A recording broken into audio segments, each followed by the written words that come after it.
So I found myself quite bored with school from a relatively early age, and so when I was 13, I convinced my dad that I wanted to start university. He was very reluctant to let me do that, but I said I was really bored in high school, and so he went and connected me with some faculty members, and I started to study university when I was 13 and a half, and ended up doing a lot of my university work in parallel with high school, which basically meant I was carrying two jobs at the same time, if you will. But that was, and I was also kind of like the kid at the university, so a little bit like everybody's mascot. But it was a lot of fun, and so I graduated high school at 16 and then college at 17, and I started studying computer science as honestly it was becoming a discipline. Most universities at that time didn't even have a computer science department. They had maybe an applied math department, or maybe it was part of engineering, and so I was kind of relatively early into the field of computer science as a whole. I've always kind of found myself being early into the field of whatever it is, early into computer science, early into AI, early into machine learning, and then early into, machine learning applied to biology, or what we now call digital biology. And talk us through, what was your intuition there? Why did you find computer science so interesting? Because it was so malleable and yet versatile. So malleable in the sense that you could tell the computer to do stuff, and if you told it to do it in the right way, then it would just go and do stuff. And that felt very empowering, especially to a young kid. So this was very early in the days of accessible computers. I mean, this was as computers were moving away from like these very low, inaccessible mainframes that only institutions could have, and the first personal computers had come out a few years earlier, and so I was able to start programming on some of those early personal computers, and it was just incredible to have that ability of power. And I think even at the time I was able to glimpse just the incredible versatility of that technology and the fact that you could use it for so many different use cases, and that was very exciting. And then you ended up at Stanford. Yes. What were the early days there like? So at Stanford, I got into the field of basically reasoning under uncertainty. I'd done my master's degree in reasoning in multi-agent systems, where intrinsically there's uncertainty about what the other player is going to do, and that felt very fun. And I worked on game theory and ended up, even during my PhD, doing some work, for example, on multi-agent games like poker and such. But over time came to the realization that we still hadn't really nailed the problem of acting under uncertainty, even when we don't have the complexity of other agents. Just the world itself was out to get us, and so how do we interact with the world? And so moved away a little bit from multi-agent reasoning to just reasoning under uncertainty, which at the time really wasn't AI, because AI didn't embrace uncertainty at the time. It was, in fact, anathema to AI to even think about numbers and probabilities and so on. Everyone was doing logical reasoning and, deterministic systems. And so we were not part of the AI community. And so when people ask me, when did you start doing AI? What I often answer is, when did AI start doing what I was doing? And so eventually what we were doing, which was initially, or what I was doing, which was uncertainty in AI, and then realizing that in order to appropriately make decisions under uncertainty, you first needed to have a model of the world, and building by hand the model of the world was excruciatingly painful and frankly never going to be successful. So you needed to learn a model of the world, which is how I got into what is now machine learning.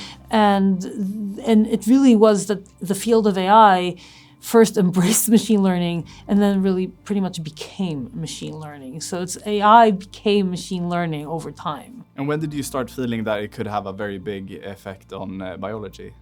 So initially, I would say, I can't claim to have had particularly perceptive vision at the time. I started to get into AI and biology in around the late 90s, 1998, 99, relatively soon after I came back to Stanford as a faculty member, which was in 95. And initially it was because the data sets that were available in core machine learning at the time were frankly rather boring and unaspirational. So how inspired could you get about spam filtering or 20 news groups? I mean, it just like doesn't really excite you. And so at the time I looked around, and this was when the first data sets in biology were coming about. Actually, the first one that I worked on, interestingly, when you think about it from today's perspective, was an epidemiology data set for tuberculosis. So transmission of tuberculosis from one patient to the other, which of course in the post-COVID era seems like a very important problem. Back then the data sets were rather small, but they were still interesting. And then started to look around, there were other data sets, like for example, inferring gene regulatory networks from the activity levels of 20,000 genes. This was the day when we were first starting to measure activity levels of gene across the entire genome. And it was like, wow, this is kind of cool. It's much more interesting than 20 news groups. So I started to work on it purely from technical interest at the start, and then became interested in biology and medicine in their own right. And so subsequently had like this weird bifurcated existence as a Stanford faculty member, where half my lab continued to do core machine learning, published at, NeurIPS and ICML, and the other half did basically biology research, published in, Science and Nature Genetics and things like that. And a lot of my Stanford colleagues, even as recently as a few years ago, it's like, so why did you start doing biology after Coursera? It's like, no, that happened in the 90s. And a lot of my biology colleagues had no idea I was in the computer science department. So it was kind of like this weird bifurcation. One may argue that this is the most exciting time in the history of biology, because at last we might be able to sort of crack it. Tell us more about why is this such an exciting time, and why could this be sort of the equivalent to what we did with physics and chemistry and so on?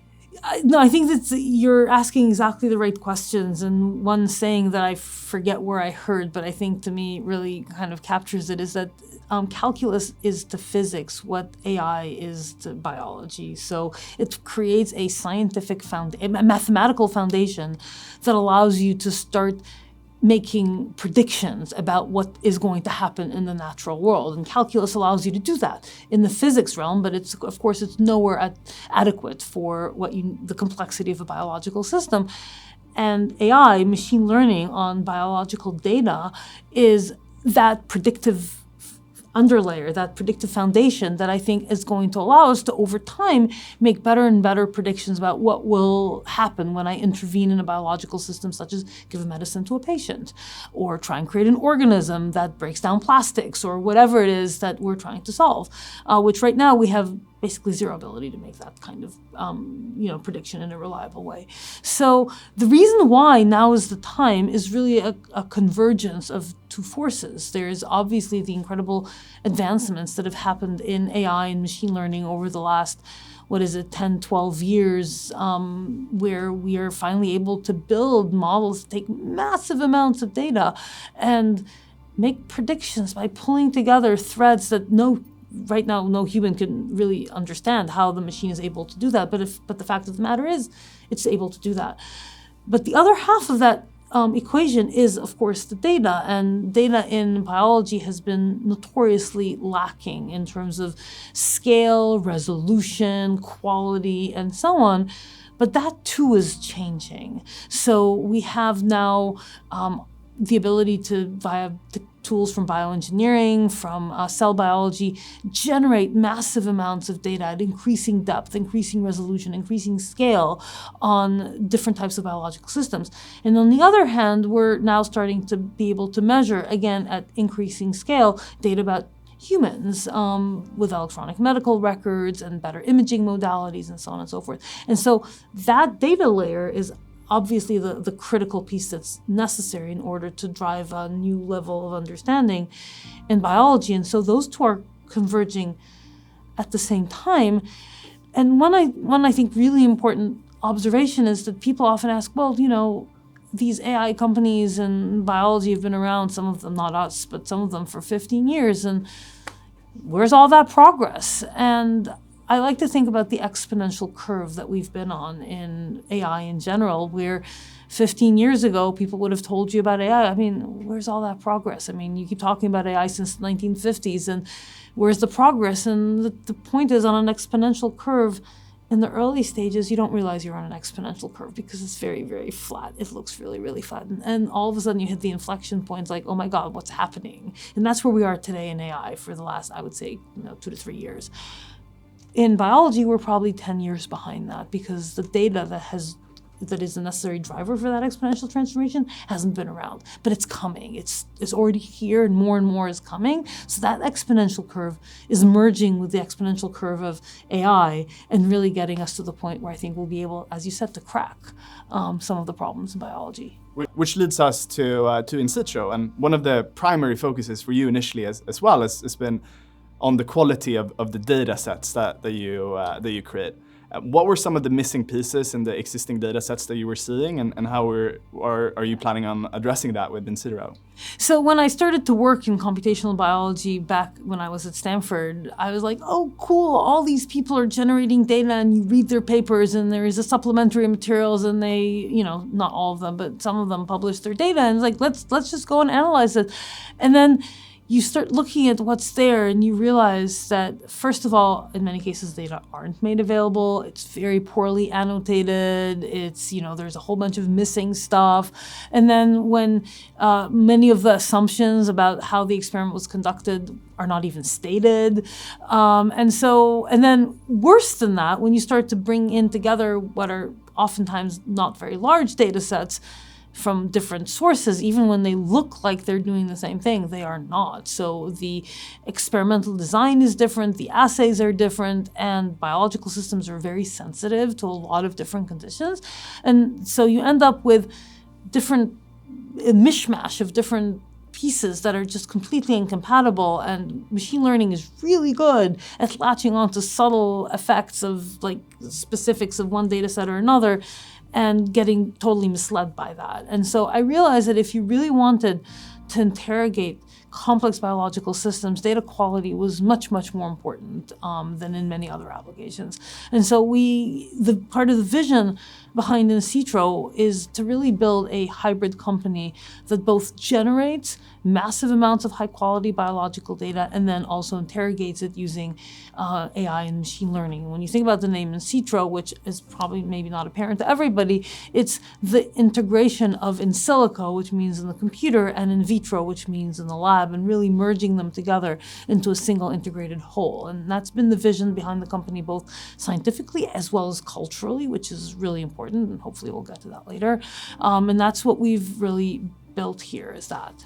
And how can you create the bridge between the lower quality data and the high quality data that you produce? I've seen some work you've done sort of using embeddings there as the bridge, but how do you assure that you can both use this high volume together with the quality ones that you create here? So, first of all, what we create here is very high volume because the technologies that have emerged in the last few years allow you to create, for example, data at the single cell level in very large pooled format with extensive automation. And so you are able to create fairly large data sets in a lab such as ours. Now, in terms of the bringing data that is internal together with data from the outside, we're very selective. There is a handful of data sets externally that we feel are both large enough and high quality enough that they're worth making an investment. And I think for us, it's been maybe something like on the order of 7 or 8 large data sets that we've brought in. We've made the effort to clean, harmonize, curate each of them so that they are really as good as you can get. There is a very long tail of data sets that are, just not worth the effort to bring in. They're either not sufficiently high quality, or they're not big enough, or they're just not fit for purpose for machine learning. They weren't designed with machine learning in mind. And one thing you spend a lot of time on as well is trying to remove the biases from the data. So there was the work you did where you had the pathologists that had sort of embedded their knowledge, and when you trained a model on that, it overlooked some of the data, and you taught it to overlook some of the data because that's what the pathologists historically had done. Tell us about that importance of sort of removing the human biases from the data. Yeah. So this is not a data quality issue because I think the pathologist scores in that data set were actually quite high quality scores. It was a single pathologist rating all of the images, and I think it was a very qualified pathologist. It's just that people are taught to look at data in a very certain way, and by omission, they're not taught to look at it in other ways. And we initially, in that project to which you're alluding, started out by training the model to anchor on the pathologist scores, and it did actually a pretty good job of predicting the pathologist scores, and we got a fair bit of insight from that. But when we removed that anchor and said basically just, find patterns in the data. Don't think about what the pathologist would say about this image. Just think about predominant patterns.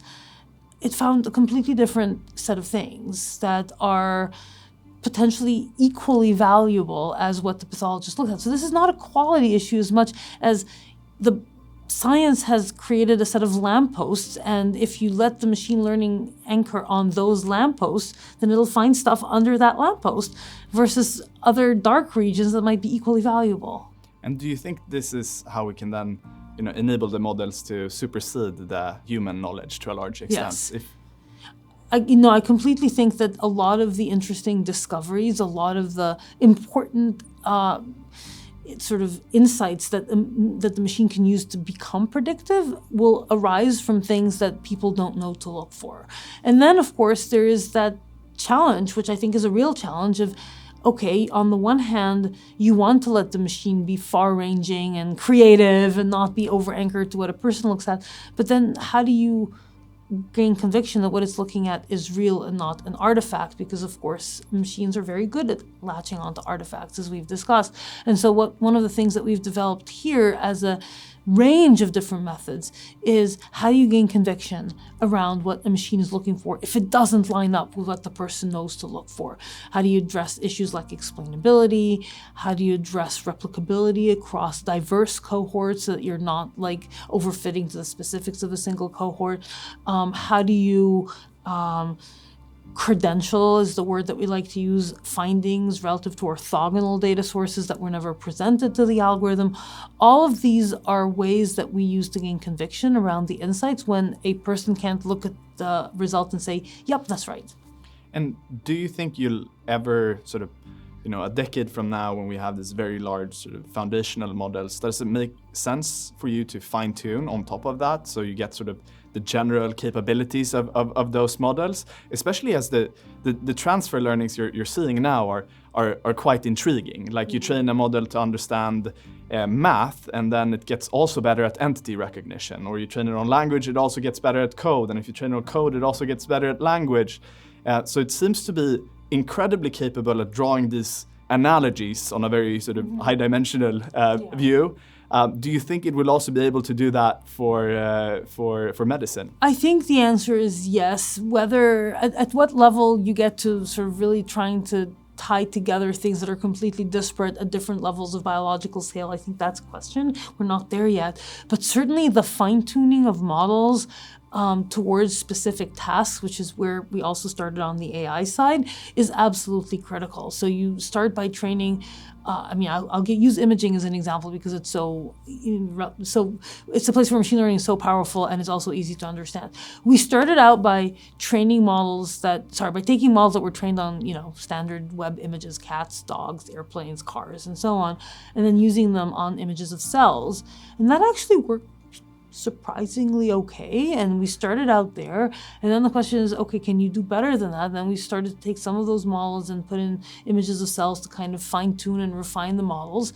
That turned out to work better, but even better than that was to try and understand what are some of these specific characteristics, inductive bias as we call it in the field, of cell images, and how do we think about training models specifically aimed, for example, at rotational invariance, which of course you don't turn a car on its head that often, but cells have there's no like up and down. And so how do you put those inductive biases into the models in order to up the performance even further? So there is a certain level of kind of as you said, foundation model as a starting point, but then the fine-tuning, the refinement, and ultimately the optimization to a specific domain turn out to be really, really important. Now, at what point are we going to get models that were trained on cell data to help make models that are trained on whatever human MRI better? I don't know. That seems a little bit on the more distant horizon. But if we are to learn something from LLMs,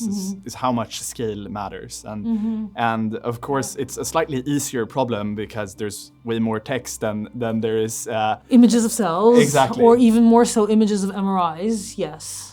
But it does make sense that ultimately you can have these multimodal models and leverage scale to a large extent. For sure, and we're already leveraging multimodal models. We already collect data across multiple modalities, both on the human side and on the cellular side, and we're gaining incredible impact and value from that, not only because of scale, but also because the multiple divergent perspectives that you get on a single biological system where you measure it in different ways often reveals very different biological phenomena, and by bringing them together, you really end up with more than the sum of the parts. So I think over time, yes, we will start to build in more and more multiple modalities on a single level of biology and then start to sort of expand up and down, if you will, into different biological scales. One of the favorite examples that we have on our side for this is we had a lot of work going on in cell imaging on the one hand, like imaging of cells, and then we had a lot of work on MRI, and then in the middle we have work on histopathology, like microscopy images of biopsy samples, and then we started to create bridges, so models that span MRI and histopathology, models that relate histopathology to cellular data by doing what we call spatial biology, which is measuring on a tissue slice not only the histopathology but also individual expression of individual proteins. Those are all creating bridges between different biological scales, and the insights that you get from that are just mind-blowing. And how does this ultimately translate to more human interpretable discoveries as well? Have you found things that the models have discovered that you subsequently were able to understand in a lower dimensional way? Well, I mean, in some ways, everything that we do ends up having to be reduced to something that I don't know if you'd call understanding, but it has to be actionable. So a lot of what we end up needing to reduce is, okay, I need to tell you the exact target that you would need to modulate in order to create a drug for a particular indication. That is an interpretable fact. Now, why intervening in this actually has the effect, you can start to create kind of like diagrams in your mind of how that happens, and certainly it's possible, and we've done that, to have the AI inform those diagrams like, oh, okay, I'll give you an example. One of the really important advancements that we're proud of and that have been very impactful to our work is the ability to take like a histopathology image, which is one of those biopsy samples that you put under the microscope and collected from every cancer patient pretty much anywhere in the world, and look at it and actually impute from it the expression level, the activity levels of genes across the genome. So you can look at a sample which is stained with like 2 colors and basically imagine you have thousands of different stains on it that say this gene is active, this gene is not active, this gene is active in this part of the tumor, it's not active in this other part of the tumor, all by using machine learning to kind of create these synthetic layers, if you will, on top of the images. That is intrinsically more interpretable to a person than the image itself, because they can start to then say, well, I kind of know what this gene does, and if I see a whole group of genes that are together in what we call a pathway, then that says, oh, this pathway is like a proliferative pathway, so maybe this is like a hyperproliferative tumor. You can start to create interpretable stories from that in ways that you'd never be able to do if you just looked at the image and say, oh, there's a whole bunch of cells and they're stuck together or something, which is just very, that's very descriptive. It doesn't give you any kind of mechanistic understanding. So that understanding is coming out of the work that we do, and it is definitely a key step towards an intervention that modulates the biology and actually hopefully helps lead us to a therapeutic intervention. And in your team, you have the machine learning engineers and you have the biologists, and hopefully you get them to talk to each other, but they come from 2 quite different contexts.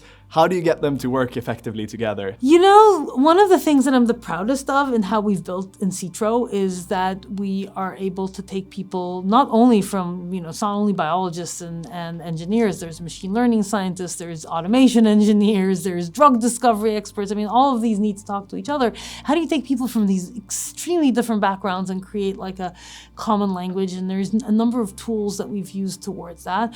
One is we have very sort of well laid out cultural tenets on how we engage with each other and how we collaborate. And one of my favorite of our values is that we engage with each other openly, which means being open to naive ideas and naive questions and divergent perspectives, constructively, which means that we all are asking these questions not to be the smartest person in the room, but in order to make the outcome better, and with respect for what the other person can bring to the table. And we really enforce that and we hire to that. So that's one thing.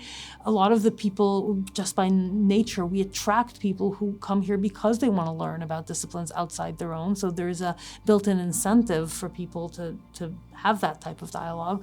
And we did hire a certain group of individuals that are kind of like bridges in the sense that they speak both languages. Those people unfortunately are quite rare, but they exist and they can help kind of create almost like a translation layer.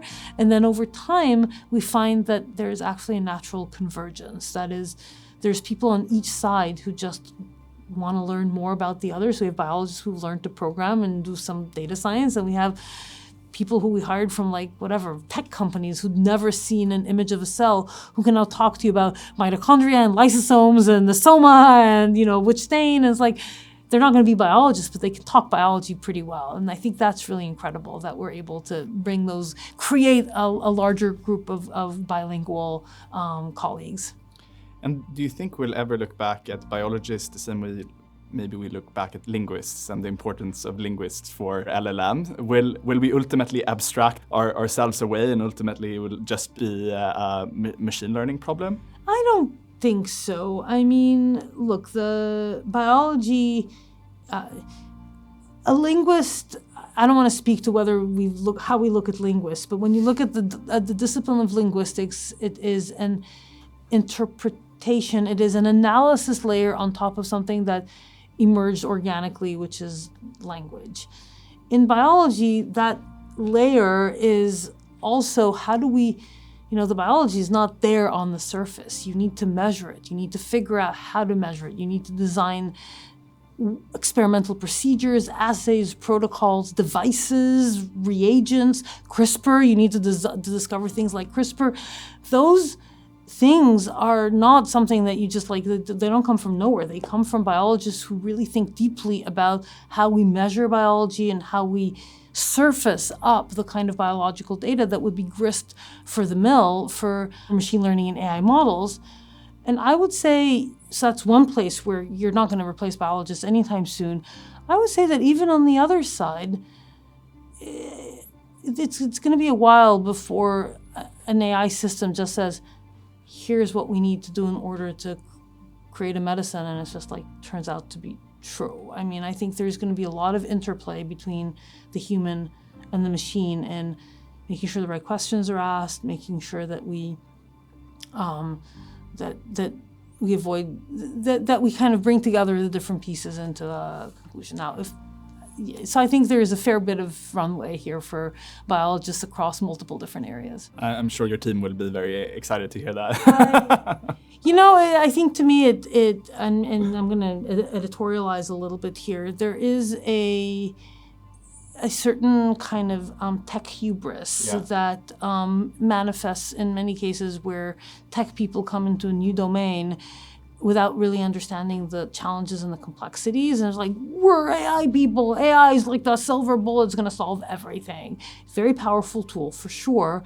But that hubris is often, I think, a real barrier to understanding and to effective deployment of the technology in a way that maximizes impact. And I think the respect piece, coming into a discipline and having respect for the challenges of the discipline, and the insights and the kind of and the technologies that the discipline has developed. Now, do you need to come in and blindly accept everything that has happened in that discipline as gospel truth, that this is how we do things? No, of course not. That's the whole point of transforming and rethinking and disrupting how things happen.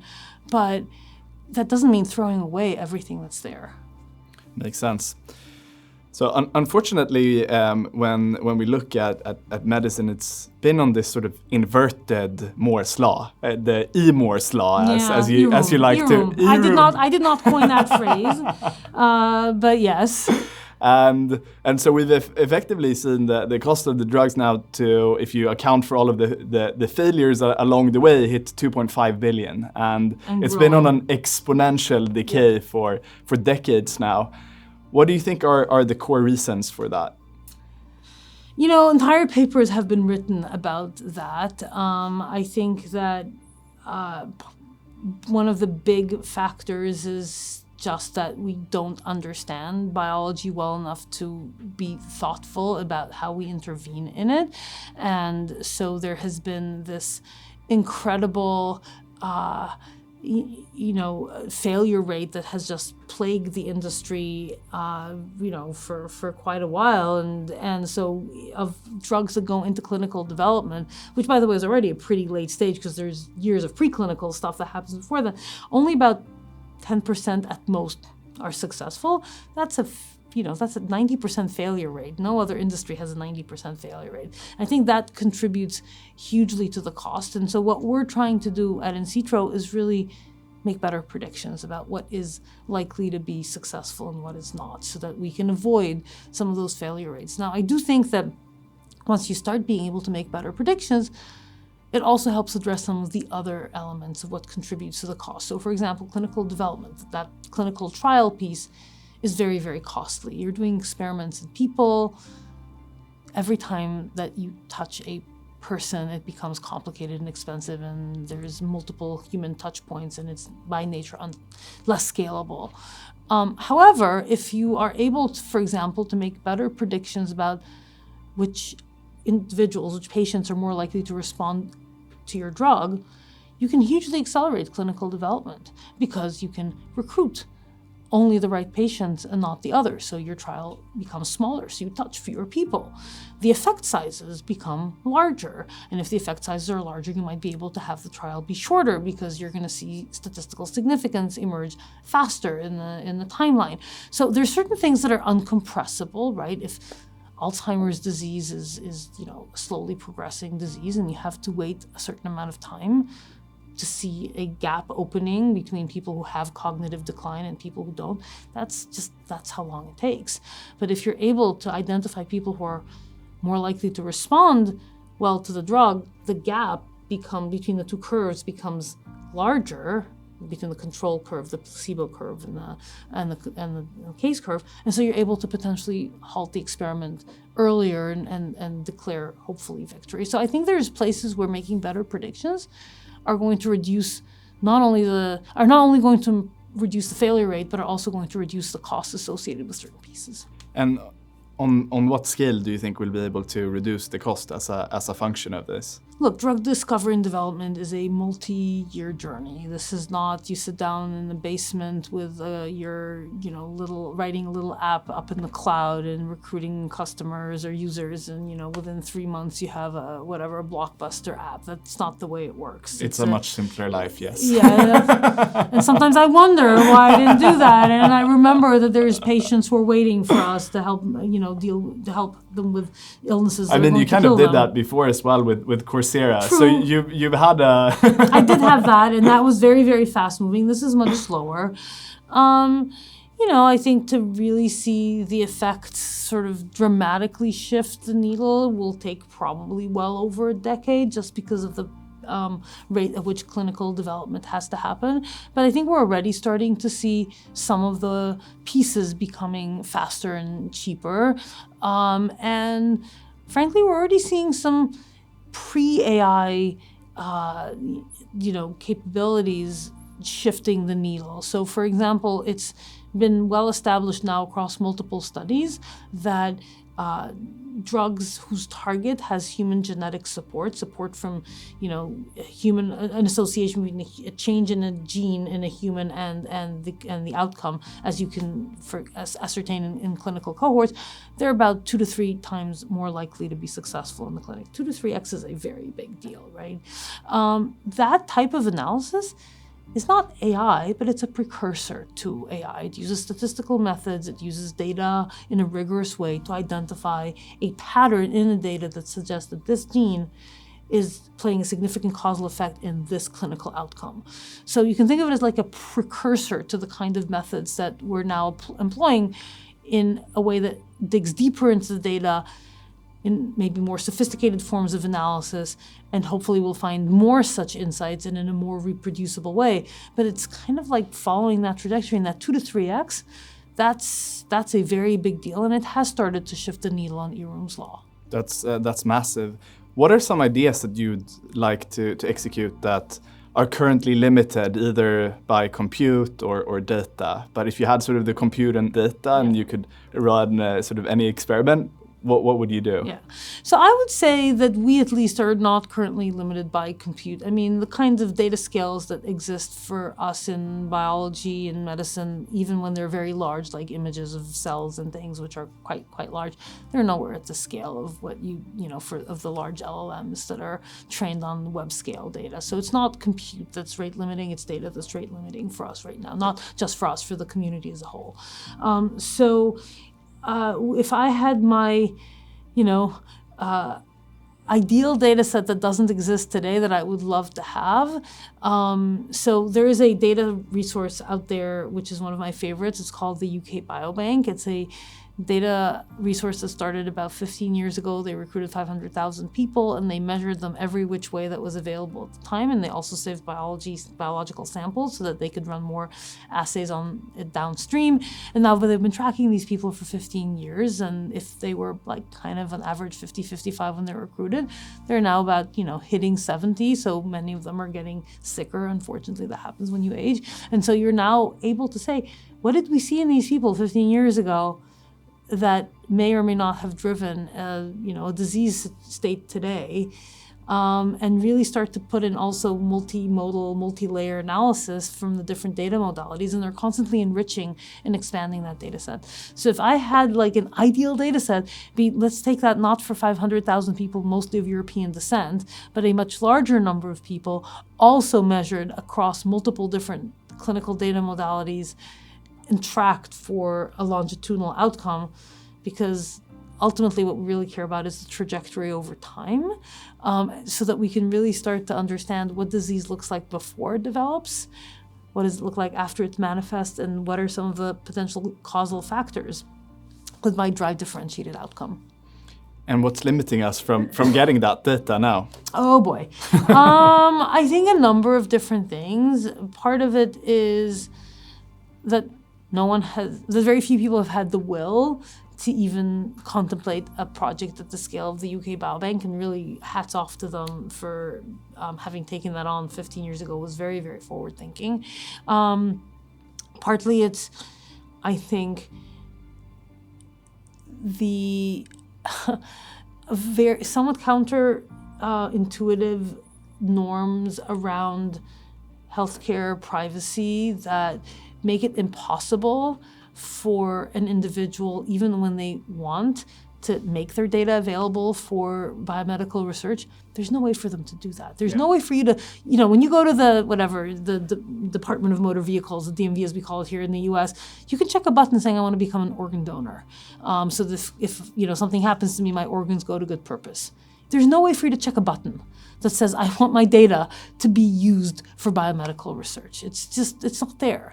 And so if it were there, and you could have like a consented cohort of people who volunteered, opted in to having their data recorded, and you could come in and say, oh, I want to supplement that data by running these assays on whatever blood samples that they provided, or I want to, re-invite them in to have a second, imaging study 10 years after they joined, or whatever. You would have an incredibly rich cohort, because when I talk to patients and when others of my colleagues talk to patients, many of them will tell you they would love to be able to help drive forward medical research, even if it's not going to be helpful to them just because of timelines. It might be helpful to patients like them, and we don't accommodate for that in any way, and that's really sad. And so who do we need to convince to add this box? Well, I mean, unfortunately, it's not just a box. Even for organ donations, you know, there's an organ donation network and a database, and so there's a bunch of stuff that needs to happen, infrastructure on the back end. So someone needs to build this, and it has to be, I think, at the government level. It's not going to happen just by, you know, here and there. And so that's something that maybe some forward-thinking government will eventually do. And there are actually governments, unfortunately not here in the United States, but that are starting to think about how they can create a nationwide data network. Nations do that are going to be so way ahead of the curve as we sort of start to turn biology into digital biology. Arguably, this is the most important machine learning problem that the folks could be working on at the moment. So we want as many of the best machine learning engineers as possible to be pursuing this problem. How do you convince the machine learning engineers that this is the most important problem they should be focusing on? So, you know, machine learning scientists and engineers come in different flavors, and there's some that just want to be in there for something that's quick, like a quick success. But I think there's an increasing number of machine learning scientists who are driven by a combination of, I want to do something that really makes a difference, that really changes the lives of individual people. And I would argue that the next shopping app might not be that.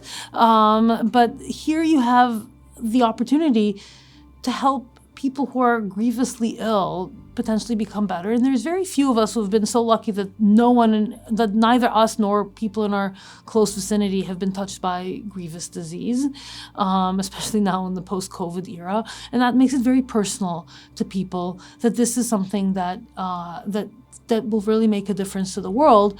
I think what's holding a lot of them back is the impression that if you're doing this, you're not going to be doing, you know, AI that's at the frontier of your field. You're going to end up doing kind of like mundane, kind of like simple, whatever, linear regression, random forest type stuff. You're not really going to develop in your discipline, in your profession.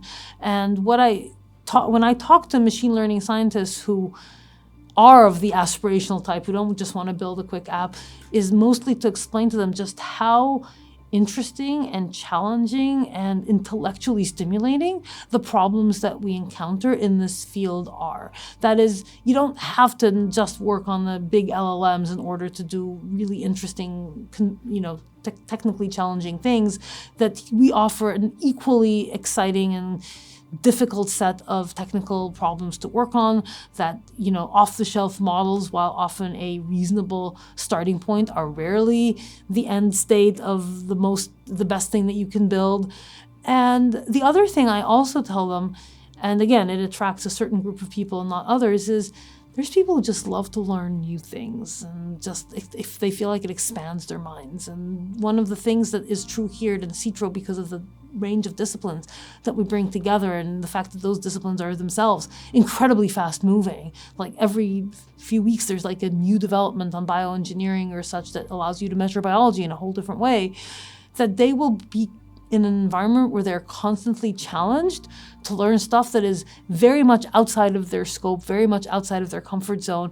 And so they will just always have something new to get excited about. And then maybe one last thing, which I love because it really speaks to, you know, the fun of being here. You can think of the kind of work that the kind of approaches that AI has taken in the last decade is creating a set of increasingly sophisticated and interesting building blocks that you can start to put together in different ways. You can, you know, you have the convolutional layer with the attention layer, and, you know, you can start to think about how all these things, and you can program in these abstractions. Biology is on a similar journey where you can say, well, I'm going to edit the cells using CRISPR, and then I'm going to put in this type of microscope, and I'm going to stain the cells in this way. So you similarly have a set of primitives that you can start to create more and more complex experimental designs. Here at insitro, not only do we have both sets of primitives, we actually interleave them, because a lot of what you see in our labs is actually the AI is deeply embedded into the experimental protocols. It's not just the end consumer of the data that comes out of the protocols.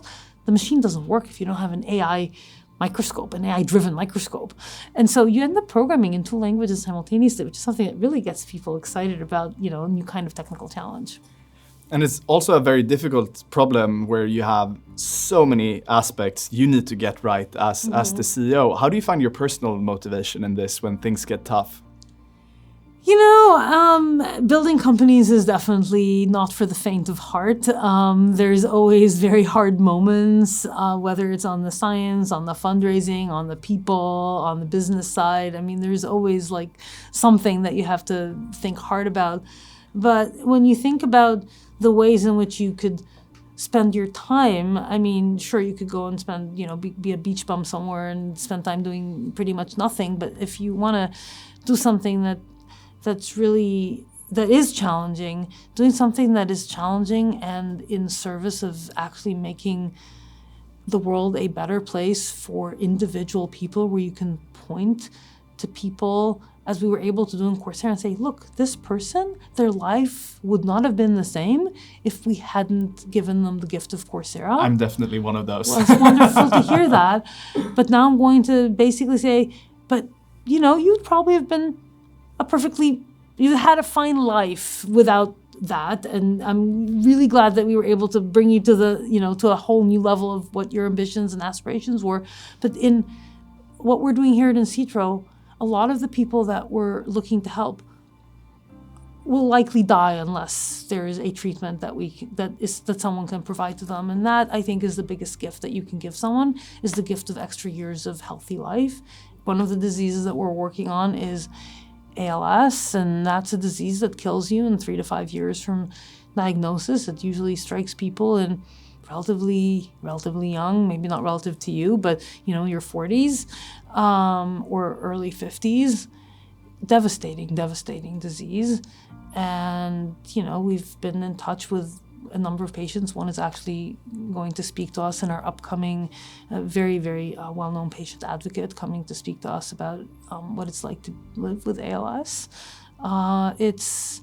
You look at that and you say, God, if I can do something to help people like that, probably not him, because unfortunately just the timelines are such that not likely that we'll be able to get something in time. But people like that, you think about, like, if I can, when I get to the end of my career and look back and I can say, look, these are the people who are alive today because of what I was able to do, or at least live 3 to 5 years longer, that's just like, there's nothing quite like that. And where do you think we can be decades from now when we've solved this intersection of machine learning and biology? We found treatments to a lot of diseases. What will that world look like? So I think right now we don't understand most diseases. We define diseases in a very kind of coarse-grained, symptomatic way, like dementia or even Alzheimer's is not one disease. There's different biologies, different types of patients. And I think as a consequence, the ability that we have to provide meaningful treatments to people is very limited. So if you think back to the early days of cancer treatment in oncology, we didn't understand cancer. It was just like a proliferative disease. Cells divide, and so we're going to hit it over the head with a very blunt hammer, which is stop cells from dividing, and that gave us chemotherapy. Chemotherapy is a brutal treatment that only marginally helps for a lot of people at a very high cost. Certainly is very rarely a cure. We no longer think about cancer that way. We now understand that there's different biological processes that give rise to different types of cancers, and the consequence, we have much finer-grained intervention tools that are really dramatically impactful for that subset of patients. I think hopefully in that rosy future that we're talking about, we will be able to define diseases in a way that corresponds to the underlying biology, not to the symptomology, and therefore create treatments that have a much higher effect size. We'll be able to recognize that that someone is on path to a disease long before the disease manifests in the same clinical way that we have today, because we'll have bioanalytes from people, or maybe even data from non-invasive monitoring, like your watch and such, and be able to say, oh, someone is likely to need this type of care. and so intervene early when the disease is a lot easier to treat, and with that scalpel-like intervention. And I think we'll be able to provide a lot more people, the opportunity of having a much healthier, longer life. now, will you get rid of disease altogether? I don't think that's necessarily feasible, but just think about how many healthy life years you can give to people.